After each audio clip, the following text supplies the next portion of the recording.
자, 그럼 이제 무차별 곡선 이론 파트 들어가도록 하겠습니다. 자, 우리가 앞 시간에 한계 효용 이론을 공부했고, 자, 우리 한계 효용 이론으로서 소비자 이론에 대해서 공부를 하기 시작했습니다. 자, 근데 사실은 소비자 이론이라는 파트 내에서는 무차별 곡선 이론이 훨씬 더 중요합니다. 자, 그리고 제가 지금 진행하고 있는 이 기초경제학 전체 강의 내용 중에서 어떤 내용이 가장 중요하냐라고 선택하라고 한다면 저는 무차별 곡선 이론 파트가 가장 중요한 내용이라고 선정할 것 같아요. 자, 그 정도로 중요한 내용이기 때문에 조금 더 집중을 해주실 필요가 있습니다. 자, 우리 이 무차별 곡선 이론이 앞에서 공부한 한계 효용 이론과 어떤 점에서 다른지에 대해서 양자를 대비하면서 무차별 곡선 이론 파트를 설명드리겠습니다. 자, 우리가 앞에서 공부한 한계 효용 이론은요, 효용의 크기를 기수적으로 측정할 수 있다라고 가정하고 이론을 전개했어요. 자, 근데 이번에 공부할 무차별 곡선 이론은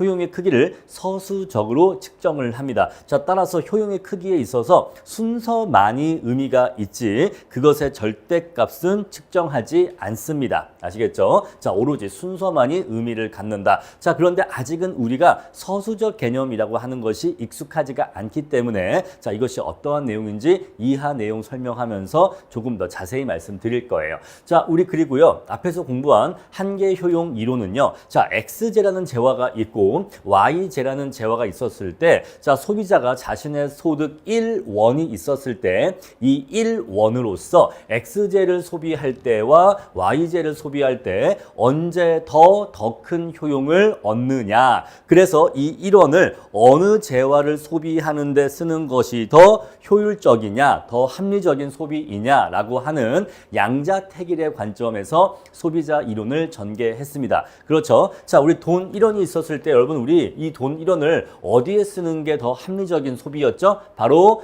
그 재화의 1원당 한계 효용이 더 큰 재화의 그 1원을 소비할 때 더 큰 효용을 얻을 수 있다라고 했죠. 자, 따라서 얘가 얘의 1원당 한계 효용과 얘의 1원당 한계 효용을 비교해서 둘 중에 어떤 것이 더 1원당 한계 효용이 더 높은가를 판단을 해서 자, 요거 아니면 요거 이런 식으로 양자택일적인 관점이었어요. 자, 그런데 우리가 이번에 공부할 무차별 곡선 이론에서는요, X제를 살 거야 Y제를 살 거야가 아니라 자, 우리가 현실적으로는요, X제도 사고 Y제도 삽니다. 자, 그런데 문제는 뭐예요? 자, X제를 몇 개 살 거고 Y제를 몇 개 살 거냐 하는 그 상품 구입 조합의 문제인 거예요. 자, 우리가 X제를 옷이라고 하고 Y제를 쌀이라고 해볼게요. 자, 옷, 쌀인데 자, 우리가 옷이라고 하는 것은 말 그대로 우리가 입고 사는 것이고 쌀이라고 하는 것은 우리가 먹고 사는 음식을 모두 다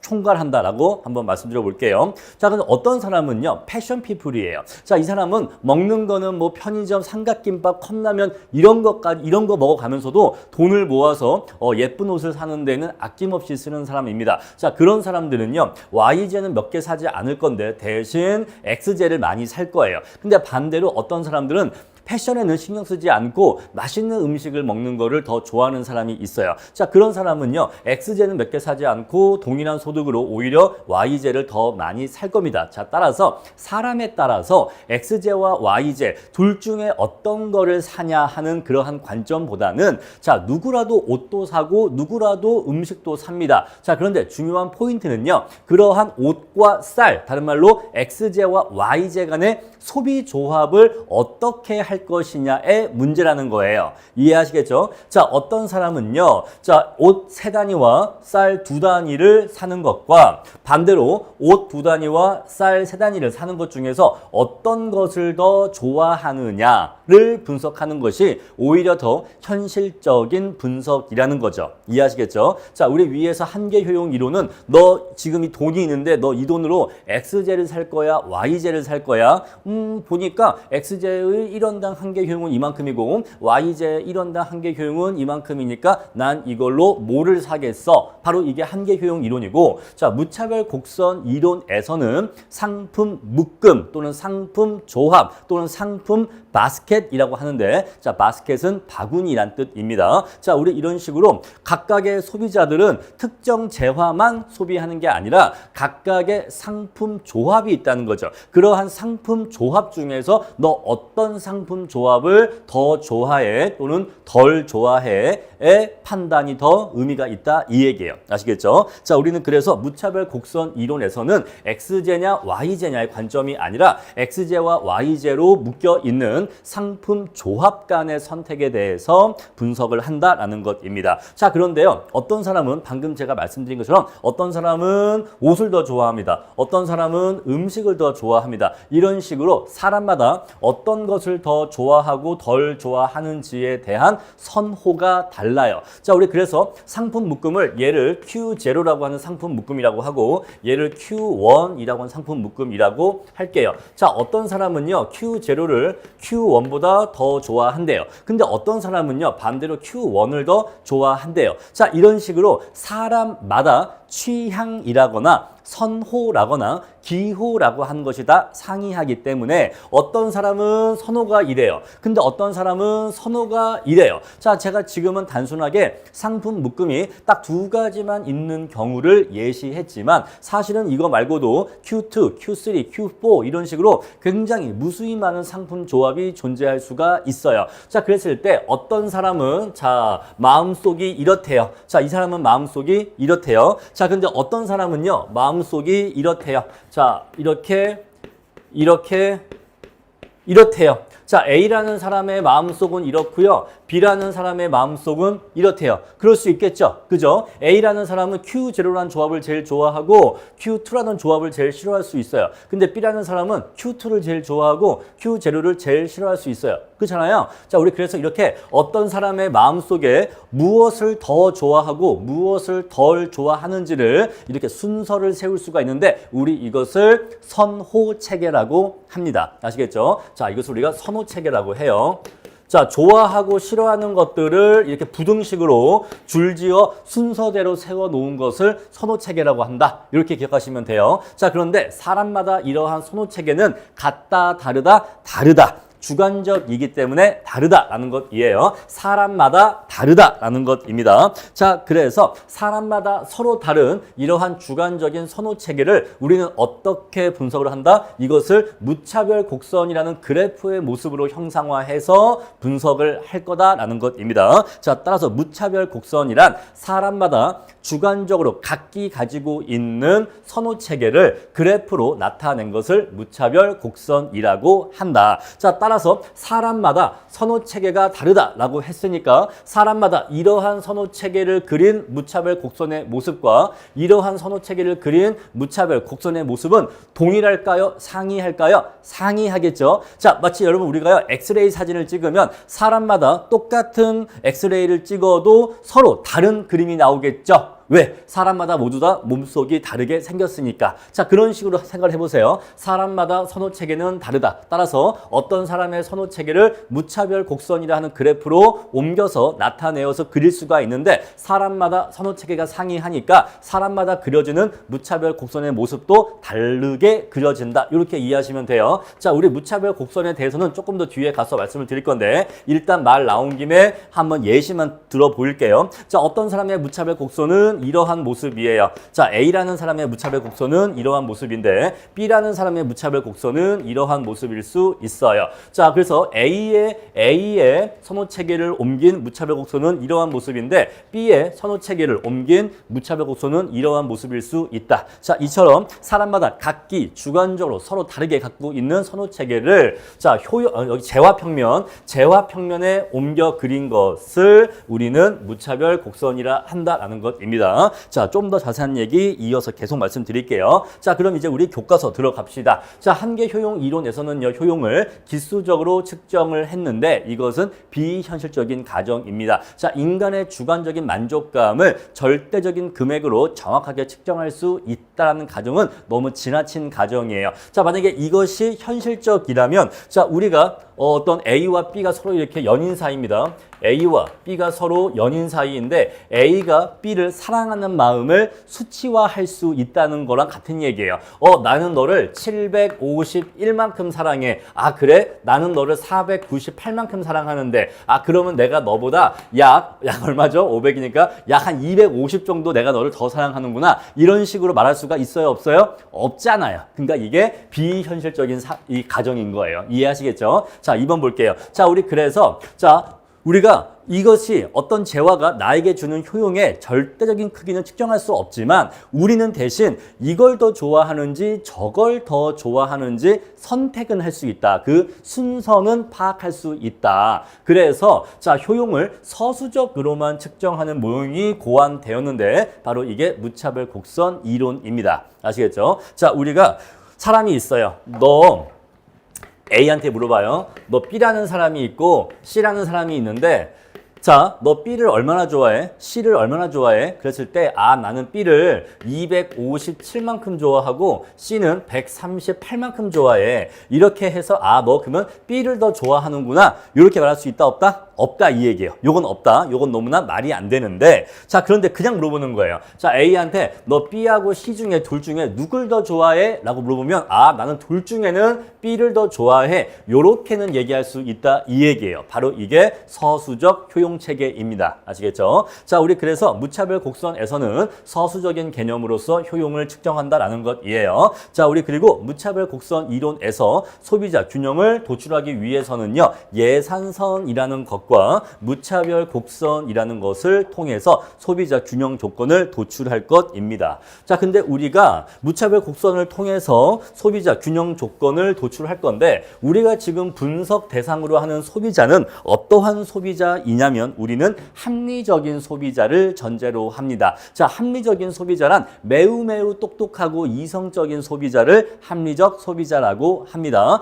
제가 설명드렸지만 뭔가 정신병자, 우울증 환자, 이렇게 감정 기복이 심한 사람 또는 이성이 아니라 감정적으로 생각하는 사람, 우리는 그런 사람을 전제하는 게 아니라 매우 냉정하고 똑똑한 사람을 합리적인 소비자라고 가정을 해요. 따라서 우리가 합리적인 소비자를 전제로 분석을 하기 때문에 우리가 지금 상정하는 이러한 똑똑하고 아주 똑똑한 합리적인 소비자라면 이 사람의 선호 체계는 이러한 조건을 충족해야 한다라고 하는 조건들이 있어요. 바로 우리 그것을 소비자 선호의 기본 공리라고 합니다. 이러한 기본 공리가 충족되어야 한다는 거예요. 어떠한 공리가 충족되어야 하는지 볼게요. 첫 번째, 완비성입니다.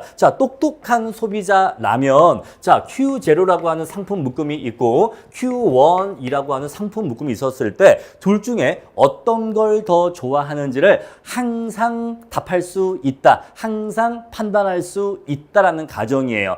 똑똑하기 때문에 그 어떠한 상품 묶음 두 개를 놓고서 너 이 둘 중에 뭐가 좋아? 라고 물어보면 항상 나는 이게 더 좋아 또는 나는 저게 더 좋아 이런 식으로 항상 자신이 뭘 더 좋아하는지에 대해서 정확하게 판단을 내릴 수 있다라는 가정이 여기에 들어갑니다. 내용 이해하시겠죠? 우리 이걸 있잖아요. 유사하게 한번 설명해 보면 우리가 이상형 월드컵이라는 게 있어요. 이렇게 어떤 연예인이 있고 또 이렇게 B란 연예인이 있어요. 둘 중에 누가 더 당신의 이상형입니까? 라고 두 명의 연예인을 제시했을 때 그 어떤 연예인을 제시하더라도 나는 누구를 더 좋아한다라고 선택할 수가 있다는 거예요. 그래서 어떠한 두 개의 상품 묶음을 제시해도 항상 이 둘 중에 무엇을 더 좋아하는지 무엇을 덜 좋아하는지를 판단할 수 있다. 똑똑한 소비자라면 그거 할 수 있다라고 가정하고요. 다음에 두 번째, 합리적인 소비자라면 X를 YZ보다 더 좋아한다라고 했고 Z보다 Y를 더 좋아한다라고 그랬으면 X와 Z 중에서는 X를 더 좋아한다라고 해야만 한다라는 거예요. 이해하시겠죠? 만약에 XJ를 얘를 귤이라고 할게요. 얘를 사과라고 하고 그리고 얘를 배라고 할게요. 사과보다는 귤을 더 좋아한다고 했고 배보다는 사과를 더 좋아한다고 했으면 귤하고 배는요. 직접적으로 비교해보지 않았어도 당연히 배보다는 귤을 더 좋아해야 한다는 거예요. 그래야지만 소비에 뭐가 있다?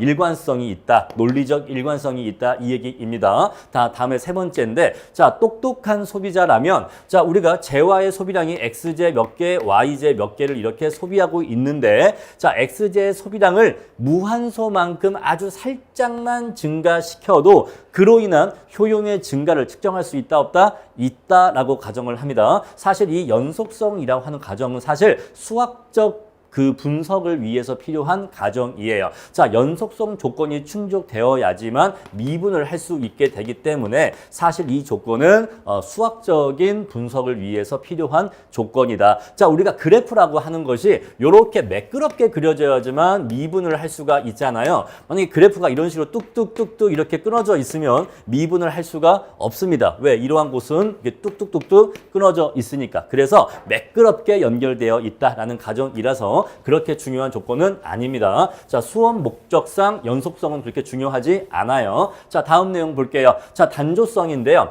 자, 단조성은요. 자, 효용이 증가하면, 재화의 소비량이 증가하면 그에 따라서 효용도 증가한다라는 가정입니다. 자, 우리 그래서 재화의 소비량을 약간만 늘려도 그것에 따라서 소비자의 효용도 증가한다. 자, 단조성은요. 다다익선이라는 내용으로 이해하시면 됩니다. 다다익선, 많으면 많을수록 좋다라는 뜻으로 이해하시면 돼요.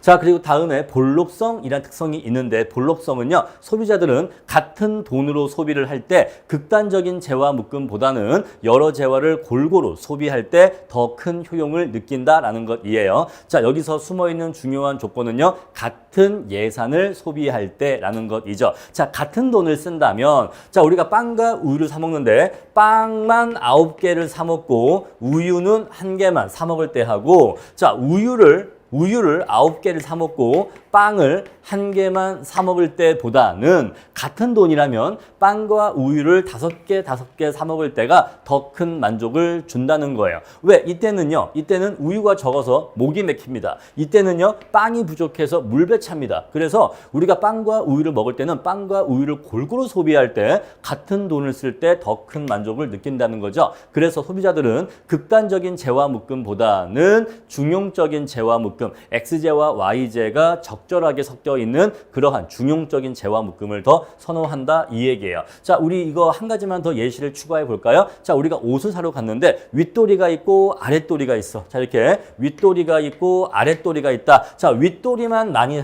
사거나 아랫도리만 많이 사거나 하는 것보다는 윗도리와 아랫도리를 반반 적절하게 사는 것을 더 선호한다 이 얘기예요. 아시겠죠? 자, 우리 이것을 볼록성이라고 합니다. 자, 그럼 이제 우리 본격적으로 무차별 곡선에 대해서 공부를 들어갈 거예요. 자, 우리 앞에서 공부한 이러이러한 소비자 선호의 기본 공리를 충족하는 합리적인 소비자가 있다라고 치고 그 사람의 선호 체계를 재화평면으로 나타내서 그릴 건데, 자, 방금 제가 왜 재화평면이라고 했냐면, 자, 그래프라고 하는 것은요, 그 그래프가 그려지는 평면이 있습니다. 그 평면은요, 수평축과 수직축에 의해서 만들어지는데, 자, 우리 수평축에 뭐가 있냐면 X제의 소비량이 왔어요. 자, 세로축에는요, Y제의 소비량이 왔습니다. 따라서 X축과 Y축, 다른 말로 수평축과 수직축 모두 다 재화의 소비량이 왔어요. 우리 그래서 이러한 평면을 재화평면이라고 합니다. 아시겠죠? 우리 이것을 재화평면이라고 해요.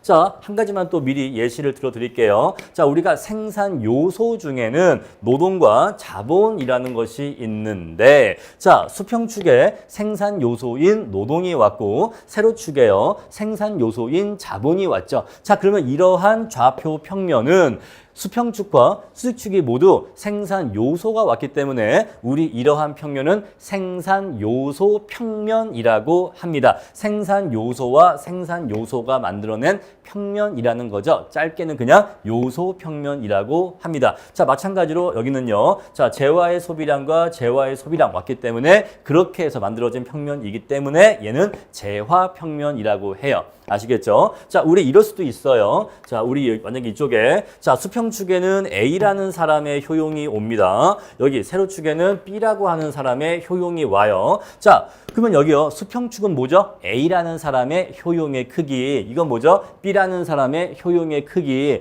그럼 얘 뭐죠? 효용. 얘는 누구죠? 얘도 효용. 효용과 효용이 만들어낸 평면이니까 우리 이러한 평면은 효용평면이라고 합니다. 아시겠죠? 자, 따라서 제가 앞으로 그래프를 그릴 때 이 그래프는 땡땡 평면에서 그려진 그래프다라고 하면은 바로 그 땡땡이 수평축과 수직축을 이루고 있는 거다. 이렇게 이해하시면 돼요. 자, 우리 이제 이렇게 해서 무차별 곡선은 합리적인 소비자의 선호 체계를 재화 평면에 나타내서 그린 건데 어떠한 의미, 어떠한 원리가 담겨 있는지 말씀을 드릴게요. 자, 이 사람은요. XJ와 YJ를 소비할 때 XJ 2개, YJ 10개를 소비할 때 느끼는 효용의 크기와 XJ 4개, YJ 5개를 소비할 때 느끼는 효용의 크기가 같다라고 합니다. 같다라고 해요. 자, 우리 경제학에서 무차별이라는 단어는요. 같다라는 뜻이에요. 같은.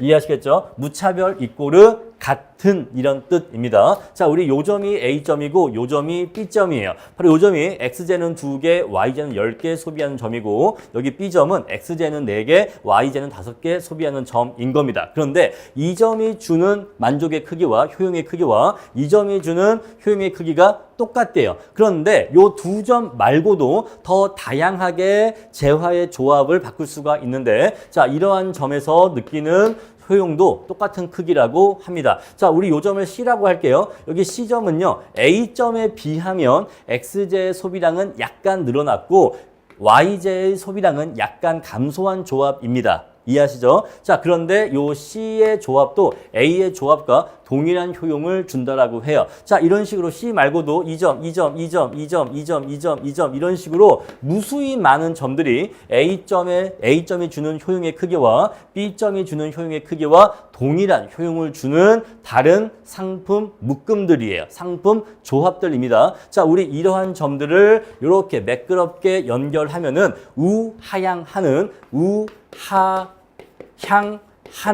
자, 오른쪽으로 갈수록 아래로 내려가는 오른쪽으로 갈수록 아래로 내려가는 우하향하는 매끄러운 곡선을 얻을 수가 있는데 바로 우리 이 곡선을 무차별 곡선이라고 합니다. 자, 우리 그래서 무차별 곡선의 이니셜을 따서 여기 보통 I라고 표시를 해요. 자, 우리 무차별 곡선은요. 어떤 소비자가 동일한 효용을 느끼는 XJ와 YJ의 조합을 나타내는 선입니다. 자, 만약에 여기서의 느끼는 효용을 I0라고 할게요. I0 만큼의 효용을 느끼고 있다라고 한다면 여기 A점에서 느끼는 효용은 I0고요. 여기 B점에서 느끼는 효용의 크기도 I0라는 거예요. 자, 그런데 만약에 자, 우리 이러한 점 얘를 D라고 할게요. 자, D점은요. XJ는 굉장히 많이 소비하고 YJ는 매우 적게 소비하는데 이러한 D점에서 소비를 할 때에도 역시 소비자에게 I0만큼의 효용을 준다는 거죠. 자, 이처럼 I0만큼의 효용을 주는 무수히 많은 상품 조합들이 있는데 그 상품 조합들을 매끄럽게 연결한 선을 우리는 무차별 곡선이라고 합니다. 자, 그럼 이제 우리는 무차별 곡선의 이러한 개념에서 어떠한 문장을 도출할 수가 있냐면 무차별 곡선상에 있는 모든 점들은 즉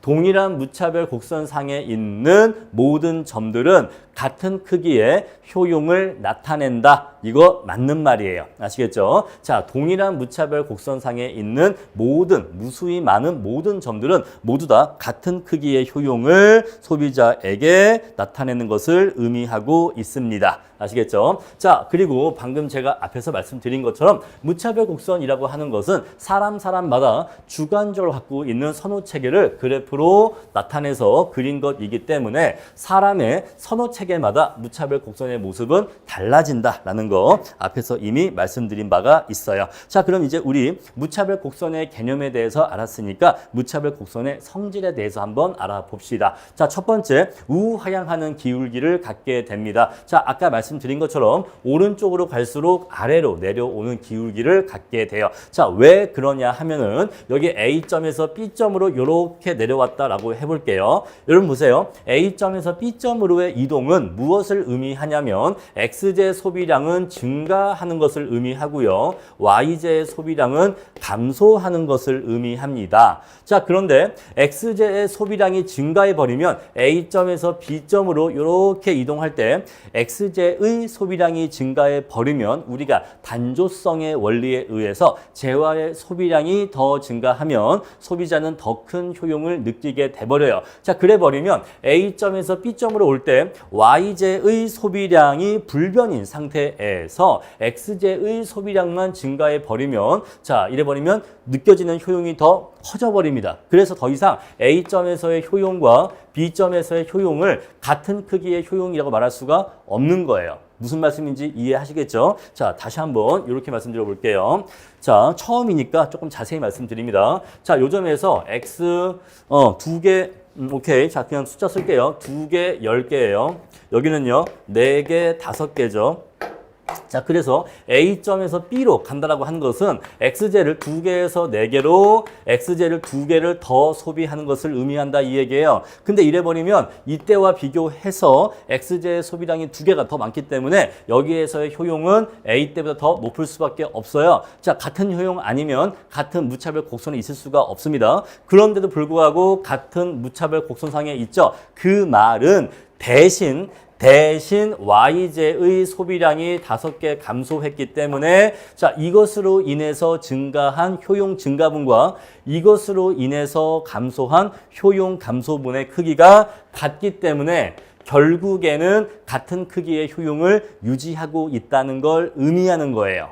이해하시겠습니까? 오케이. 자, 우리 그래서 A점에서 B로 옮겨지게 되면은 X제의 소비량은 증가하지만 대신 Y제의 소비량은 감소해야만 해요. 그래야지만 동일한 크기의 효용을 느낄 수가 있죠. 자, 그러려면은 A에서 B로 이동할 때, 자, 우측으로 이동할 때 Y제의 소비량이 감소해야 되니까 Y 좌표값은 아래로 내려갈 수밖에 없어. 따라서 무차별 곡선은 우하향하는 기울기를 가질 수밖에 없다는 겁니다. 이해하시겠죠? 다음에 두 번째 볼게요. 자, 원점에서 멀어질수록 더 높은 효용을 나타낸다는 것인데, 자, 우리 이렇게 한번 해볼게요. 자, A점을 더 옆으로 이렇게 이렇게 연장하고 B를 이렇게 위로 한번 이어 볼게요. 자, 우리 그러면 여기다가 C라고 하는 하나의 점을 만들어 볼게요. 자, 우리 C점은 어때요? X제는 4개 소비하고 Y제는 10개 소비합니다. 자, 그러면 요 C점은요, 요 B점과 비교하면 X제의 소비량은 4개로 똑같아요. 그죠? X제의 소비량은 4개로 똑같은데, 자, Y제의 소비량은요, 얜 5개, 얜 10개. 따라서 얘가 5개가 더 많아. 그러면 자, B점하고 C점의 효용의 크기를 비교해보면 누가 더 큰, 누가 더 많은 효용을 나타낼까요? 당연히 점 C의 효용이 더 높은 거예요. 왜? 단조성의 원리. 자, 우리 앞에서 단조성의 원리를 잘 떠올려 보세요. 자, 재화의 소비량이 많아지면 소비자가 느끼는 효용의 크기도 커진다. 자, X제의 소비량이 똑같은데 Y제의 소비량이 C가 더 많기 때문에 C점이 B점보다 재화의 소비량이 더 많아서 더 큰 효용을 느끼게 되는 거죠. 이해하시겠죠? 자, 우리 그래서 원점에서 멀어질수록 더 높은 효용을 나타낸다라고 하는 거예요. 왜냐면 자, 요 점과 요 점 비교해보면 C점이 더 원점에서 멀죠. 자, 조금 더 이해를 시켜드릴게요. 자, 만약에 요 C점이 여기 있는데, 자, C점의 효용을 I1이라고 할게요. 자, 이것들은 I0였는데, 자, C의 효용을 I1이라고 할게요. 자, 그러면 I1은 I0보다 더 큰 효용을 나타내고 있을 겁니다. 자, 그런데, 자, 점 C 말고도 점 D, 그리고 여기 점 E도 I1의 효용을 나타내고 있다라고 한다면 이것들은 전부 다 동일한 효용을 나타내고 있기 때문에 이러한 점들을 매끄럽게 연결을 하면은 또 이러한 무차별 곡선을 또 만들 수가 있는데 우리 얘의 효용은 I1이라고 쓸게요. 얘는 I0라고 쓸게요. 자, 그러면 무차별 곡선이 자, 원점에서 더 멀리에 있는 무차별 곡선일수록 더 높은 효용을 나타낸다라고 하는 성질을 도출해낼 수가 있겠죠. 자, 그 다음에 무차별 곡선은요, 서로 교차하지 않고요, 원점에 대해서 볼록한 모양입니다. 자, 서로 교차하지 않는다, 좀 이따가 말씀드릴 거고요. 자, 원점에 대해서 볼록한 모양은요, 여기가 원점이죠. 원점에서 봤었을 때, 여러분, 눈이 여기에 있다라고 가정하셔야 돼요. 자, 눈이 여기에 있고, 이 눈으로 이렇게 봐요. 이렇게 볼 때, 불룩 튀어나온 면을 보기 때문에, 우리 이러한 모습을 원점에 대해서 볼록한 모양이라고 합니다. 자, 우리 그래프가 이렇게 그려지는 경우에는 원점에서 봤었을 때 움푹 패인 부분을 보기 때문에 우리 이럴 때는 원점에 대해서 오목한 모양이라고 해요. 아시겠죠? 자, 원점에 대해서 볼록한 모양, 원점에 대해서 오목한 모양이 어떤 모양인지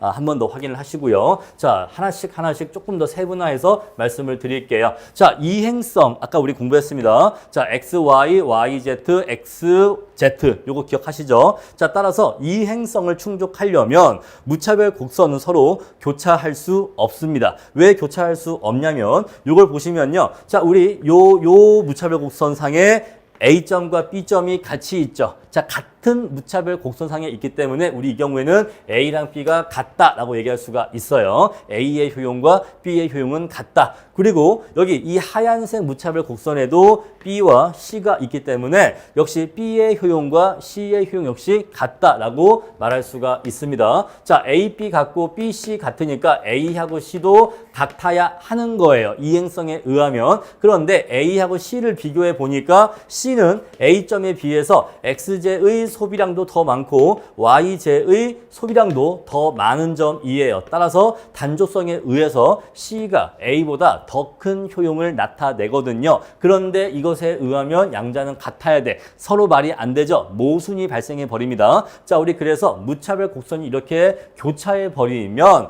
이행성을 충족하지 않게 되기 때문에 비논리적, 비합리적인 선호 체계가 되어 버리기 때문에 교차할 수 없다라는 성격을 갖게 됩니다. 자, 우리 그리고 볼록성에 대한 설명인데, 자, 볼록성은요, 앞에서 말씀드린 것처럼 소비자들은 같은 돈을 쓸 때 극단적인 재화 묶음보다는 두 재화를 골고루 소비하는 재화 묶음을 더 선호한다라는 뜻이라고 했는데 한번 그래프를 볼게요. 자, X제는 조금만 쓰고 Y제를 극단적으로 많이 소비하는 A점과 반대인 B점이 있다라고 할게요. 자, 그랬을 때 이렇게 극단적인 소비 묶음으로써 소비하는 것보다는 이렇게 6,6이라고 하는 중용적인 재화 묶음이 있다라고 해볼게요. 자, 우리 그랬을 때 이렇게 중용적인 재화 묶음이 있으면 이 중용적인 재화 묶음을 지나가는 무차별 곡선은 이러한 무차별 곡선이 그려지기 때문에 자, 극단적인 재화 묶음의 무차별 곡선보다는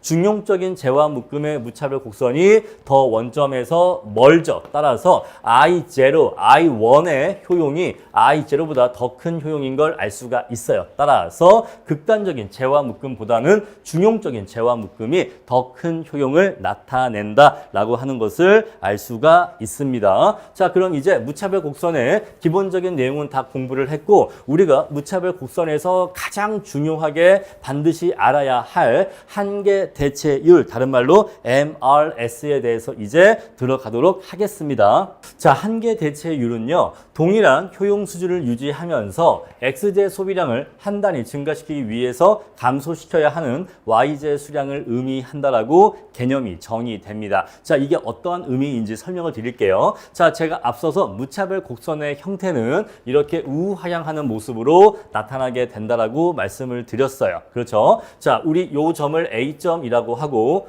요 점을 B점이라고 합니다. 자, 우리 그랬을 때 A점에서 B점으로 소비 조합이 바뀐다라고 하는 것은 무엇을 의미하냐면 X제의 소비량이 델타 X만큼 증가한다는 것을 의미하고 Y제의 소비량은 델타 Y만큼이 감소한다는 것을 의미해요. 자, 우리가 A점에서 B점으로 이동할 때 X제의 소비량이 증가하기 때문에 그로 인한 효용의 증가분이 있을 것입니다. 그렇죠? 자, 우리 이렇게 적어볼게요. A점에서 B점으로 자, 소비 조합이 변경되면 X제 소비량 증가로 인한 효용의 증가분이 있을 거예요. 요거 이해하시겠죠? 자, 그런데 A점과 B점은 동일한 무차별 곡선상에 있는 점이기 때문에 자, 요 X제 소비량 증가로 인한 효용 증가분만큼 Y제 소비량 감소로 인한 효용의 감소분이 동일하게 발생해야지만 A점과 B점은 동일한 효용을 유지할 수가 있어요. 이해하시겠죠? 자, 그래서 A점에서 B점으로의 이동은 X제 소비량 증가로 인한 효용의 증가분도 발생하지만 동시에 Y제의 소비량 감소로 인한 효용의 감소분도 발생한다는 거죠. 자, Y제 소비량 감소로 인한 효용의 감소분도 동시에 발생하게 되는데 자, 이것으로 인한 효용의 증가분과 이것으로 인한 효용의 감소분의 크기가 완벽하게 똑같아야지만 소비 조합이 A점에서 B점으로 이동한다 하더라도 효용의 크기는 I0를 동일하게 유지할 수가 있는 거예요. 자, 따라서 이 둘의 크기가 같아야 하는 겁니다. 자, 그럼 이제 우리가 X제 소비량 증가로 인한 효용의 증가분의 크기를 한번 수식으로 나타내어 볼 건데 우리 이렇게 한번 예시를 들어볼게요. 자, 여러분 우리가 X제라는 재화가 있는데 우리 X제를 빵이라고 할게요. 자, 이 빵은요. 하나 더 소비할 때마다 소비자한테 30만큼의 효용을 더 준다라고 합시다. 자, 그러면 이 X제의 한계 효용은 얼마죠? 30이라고 쓸 수가 있겠죠. 자, 이 재화의 한계 효용은 30이라고 얘기할 수가 있어요. 자, 이러한 빵을 내가 3개를 더 소비할 겁니다. 그러면 나의 효용은 얼마나 증가할까요? 90만큼 증가하게 되겠죠. 자, 우리 이거 지금 어떻게 구했죠? 자, 우리 이 90은요. 30 곱하기 3 해서 지금 우리 90만큼 효용이 증가한다라고 계산을 했단 말입니다. 자, 그럼 이제 이것을 조금 더 일반적으로 표현을 하면 내가 이러한 빵을 델타 X개만큼을 더 소비할 거예요. 그러면 그로 인한 효용의 증가분은 얼마로 구해지냐면 자, mu X 곱하기 델타 X로 표시할 수가 있단 말입니다. 요거 이해하시겠죠? 자, 우리 그래서 요거를 그대로 가져올 거예요. 자, mu X 곱하기 델타 X로 표시할 수가 있어요. 이게 뭐죠? X제의 소비량 증가로 인한 효용의 증가분을 수식으로 나타낸 거예요. 아시겠죠? 자, 그럼 이제 두 번째. 자, Y제의 소비량 감소로 인한 효용의 감소분을 구할 건데 우리 역시 그것도 동일한 원리에 의해서 MUY 곱하기 델타 Y로 쓸 겁니다. 자, 여러분 그런데 여기서의 델타 X는 플러스예요. 그래서 요 값은 양의 값입니다. 근데 이 값은요, 음의 값이에요. 그렇죠? 자, 왜? 델타 Y 자체가 음수거든요. 그죠? 델타 Y 자체가 음수기 때문에 요 값은 음수가 나오게 돼요. 효용의 감소분이니까. 그런데 요것과 요것이 같아야 되니까 이것을 같다라고 두기 위해서는 이 둘을 같다라고 두기 위해서는 우리 예를 들어서 이렇게 자, 플러스 3이 있고 마이너스 3이 있는데 이 둘을 같다라고 두기 위해서는 마이너스 앞에 마이너스를 하나 더 붙여줘야지만 플러스가 돼서 둘을 같다라고 둘 수가 있거든요. 이해하시겠죠? 자, 우리 그래서 같다라고 둘 건데 얘는 양수고 얘는 음수니까 요 음수를 양수로 바꿔주기 위해서 우리가 곧 절대값만 알기 위해서 여기다가 이렇게 마이너스 기호를 추가할 겁니다. 이해하시겠죠? 그럼 이제 얘의 크기와 얘의 크기가 같다라고 얘기할 수가 있겠죠. 여기에 마이너스 왜 붙인지 이제 이해하셨죠? 델타 Y 자체가 마이너스예요. 왜? 델타 Y는 Y제의 소비량 감소분을 얘기하니까 따라서 얘가 음수니까 얘를 양수로 바꿔주는 겁니다. 자, 그럼 이제 양변에다가 MUY분의 1을 곱해서 얘를 1로 보내고 양변에 델타 X분의 1을 곱해서 얘를 1로 보낼 거예요. 자, 그럼 이제 수식이 어떻게 정리가 되는고 하니 수식이 이렇게 정리가 됩니다. 자, MUX는 그대로 분자에 있고 MUY가 이렇게 분모로 내려오겠죠.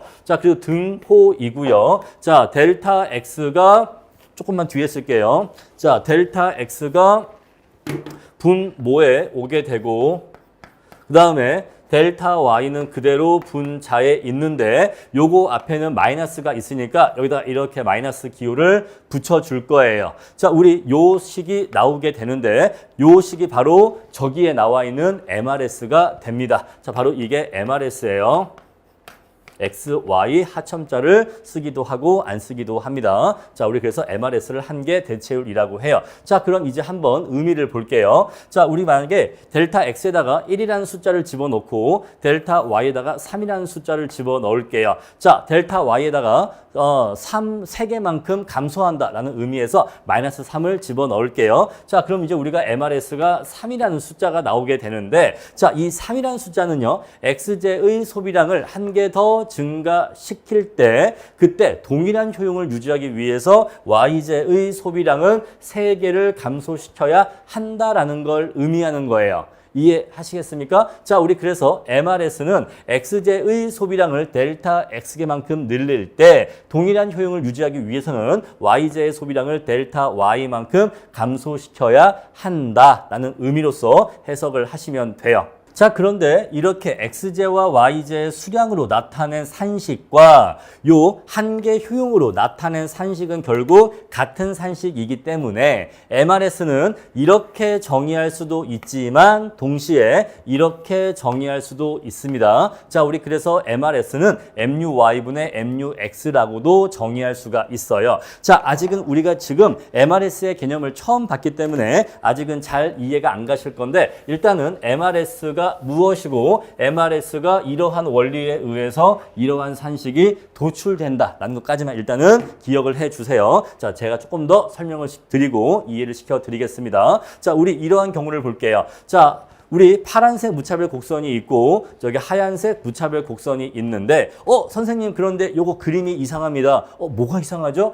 우리 앞에서 이행성의 원리 때문에 무차별 곡선은 서로 교차할 수 없다고 했잖아요. 자, 이행성의 원리 때문에 교차할 수 없다고 했는데 얘는 지금 두 개의 무차별 곡선이 교차하고 있습니다. 이거는 이행성을 어긋난 게 아닌가요? 아, 좋은 질문인데 공부를 처음에 시작할 때는 그러한 혼동이 들 수가 있어요. 자, 그런데 이거는 이행성을 위배하지 않습니다. 자, 우리가 이행성이라고 하는 것은요, 한 사람의 마음 속에서 모순이 있으면 안 된다는 걸 요구하는 거예요. 그런데 자, 지금 이 그래프는요, A라는 사람의 무차별 곡선과 다른 사람인 B라는 사람의 무차별 곡선을 같이 겹쳐서 그린 것 뿐이에요. 자, 그래서 A라는 사람의 무차별 곡선이 요렇게 그려져야지 이게 아니고, 자, 이렇게 그래프가 이렇게 꼬여져서 그리면 안 된다는 거예요. 같은 사람의 마음속에서 이렇게 꼬여지는 일이 있으면 안 된다는 건데, 근데 지금 이 그래프는 A라는 사람의 무차별 곡선과 B라는 사람의 무차별 곡선을 겹쳐서 그리다 보니까 이 두 개의 무차별 곡선이 겹치는 것처럼 보이는 것 뿐입니다. 자, 이거를 조금만 더 부연 설명 드리면, 조금만 더 보충 설명 드릴게요. 처음에는 헷갈릴 수가 있으니까요. 자, 우리 그래서 A라는 사람의 무차별 곡선이 이렇게 생겼습니다. 자, 그리고 B라는 사람의 무차별 곡선이 이렇게 생겼다라고 해볼게요. 자, 그런데 이렇게 각각 그리면 아무 문제가 없는데, 야, 이 두 개의 그래프를 이렇게 하나의 평면 위에 같이 겹쳐서 그리면, 그죠? 그러면 아무런 문제가 없는데 얘를 색깔 좀 구분을 하는 게 더 좋겠네요. 얘를 요렇게. 그럼 얘를 만약에 똑같이 그린다고 치면, 최대한 똑같이 이렇게 그린다고 치면, 요거를 이렇게 옮겨서 겹쳐서 그리면 꼭 이 둘이 여기에서 교차하는 것처럼 보이잖아요. 그렇게 보이는 거지만 사실은 이행성을 위배하지 않아요.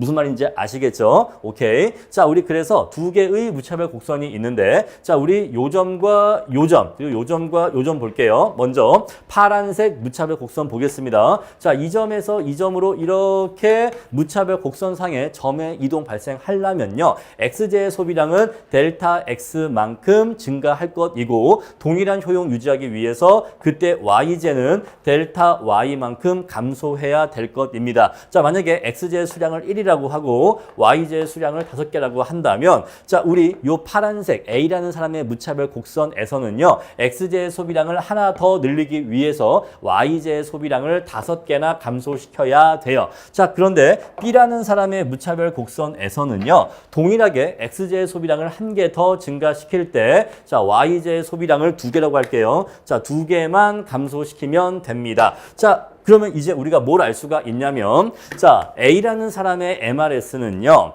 자, A라는 사람의 MRS는 O라는 걸 알 수가 있고, 자, B라는 사람의 MRS는 2라는 걸 알 수가 있습니다.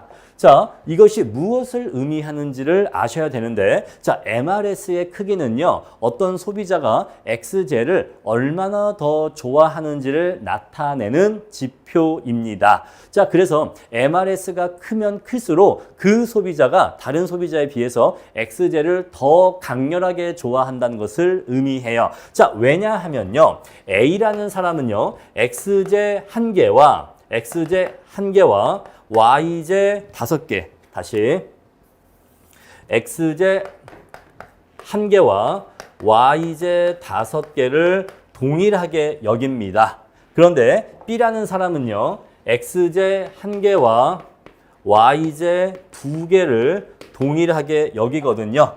그 말은요, A라는 사람은요, 내가 XJ를 1개 더 소비할 수 있다면 나는 YJ를 5개까지 포기할 수 있어. 나에게 XJ 1개의 가치는 YJ 5개의 가치거든. 이런 뜻이에요. 근데 B라는 사람은요, 나는 XJ를 1개 더 소비하기 위해서 나는 YJ를 2개 포기할 수 있어. 왜냐하면 나한테 XJ 1개의 가치는 YJ 2개의 가치거든. 여러분, 그러면요, 자, A하고 B 중에서 누가 더 XJ를 좋아한다고 얘기할 수가 있죠? 당연히 A를 XJ를 더 좋아하는 사람이라고 말할 수가 있겠죠. 왜? A는요, XJ 1개를 더 소비하기 위해서 B보다 더욱더 많은 수량의 YJ를 포기할 의사가 있거든요. 그 정도로 XJ를 더 좋아한다는 거예요. 이해하시겠습니까? 여러분, 예를 들어서 어떤 세계적인 거장이 와서 클래식 공연을 한다라고 할게요. 저기 뭐 예술의 전당에서 아주 막 세계적인 거장이 와서 마에스트로가 와서 클래식 공연을 한다라고 할게요. 자, 제가 있고요.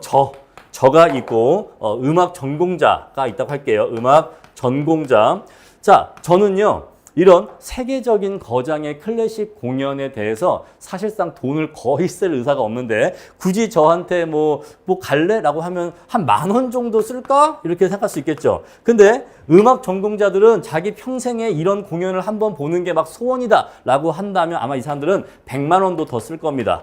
자, 동일한 클래식 공연인데 왜 저는 돈을 10,000원밖에 쓸 의사가 없고 음악 전공자들은 또는 이 사람의 팬은요, 막 몇백만 원도 쓸 의사가 있을까요? 그만큼 더 좋아하기 때문이에요. 아시겠죠? 자, 우리 그래서 MRS A가 5고 MRS B가 2다 라고 하는 것은 A가 B보다 XJ를 더 많이 좋아한다는 것을 나타낸다 이 얘기예요. 즉 XJ에 대한 선호의 강도를 보여준다 이 얘기입니다. 자, 우리 그래서 무차별 곡선에서 MRS가 도출되는데 그 MRS 값의 크기는 소비자가 그 XJ를 얼마나 더 좋아하는지를 나타내어 준다. 자, 그런데 우리가 보니까 A라는 사람의 무차별 곡선과 B라는 사람의 무차별 곡선을 비교해 보니까 누가 더 급경사죠? A가 더 급경사예요. 그죠? A가 더 급경사하고 B가 완경사입니다. 자, 그래서 MRS가 크면 클수록 무차별 곡선은 더 급경사로 그려집니다.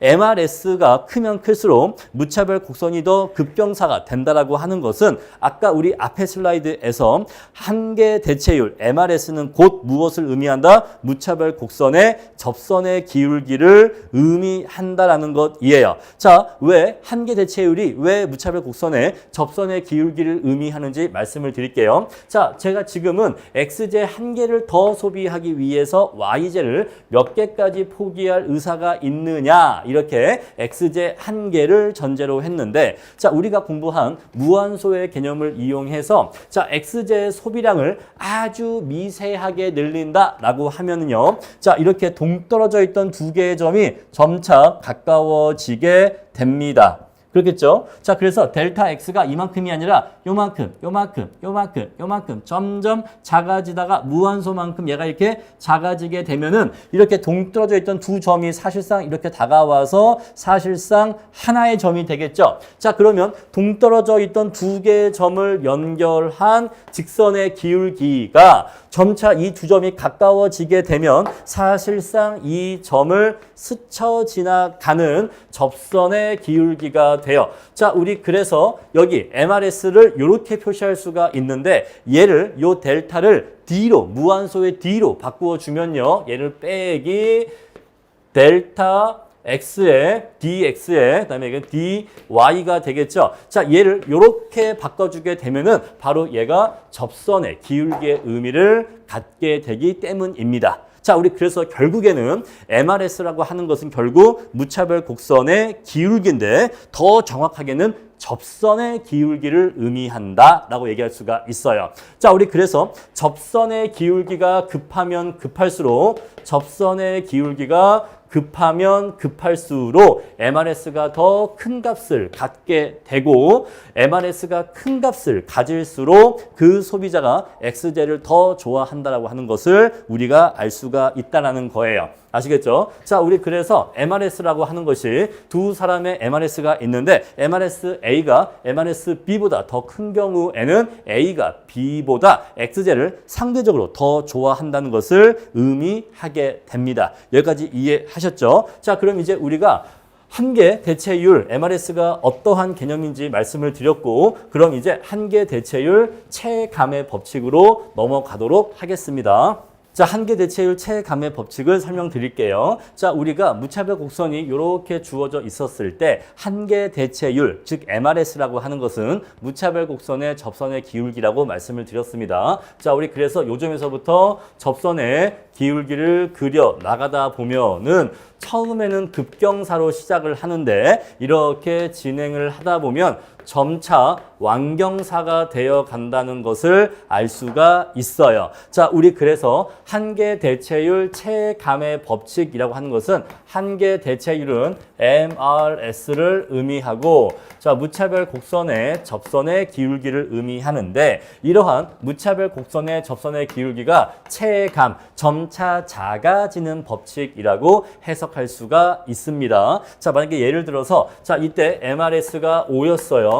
근데 이때는 MRS가 2분의 1밖에 되지 않는다라고 해볼게요. 자, 그 말은요. 자, 초창기에는 XJ 한 개를 더 소비할 수 있다면 YJ를 5개까지 포기할 수 있었는데 자, 이제는 XJ 한 개를 더 소비하기 위해서 YJ를 2분의 1개밖에는 포기할 의사가 없다는 거죠. 자, 그만큼 여기에서 1로 오면서 XJ의 소비량에 대해서 XJ를 한 개 더 소비하는 거에 대해서 지불할 의사가 있는 포기할 의사가 있는 YJ 수량이 감소했다는 것을 의미해요. 자, 이것이 왜 이러한 현상이 발생하느냐에 대해서 자, 수학적으로 100% 정확한 설명은 아닌데 자, 세무사 재정학 시험 공부를 위한 그러한 수준에서 가장 직관적으로 쉽게 설명드리면 XJ가 흔해졌기 때문이다. 이렇게 설명드리는 게 제일 쉬워요.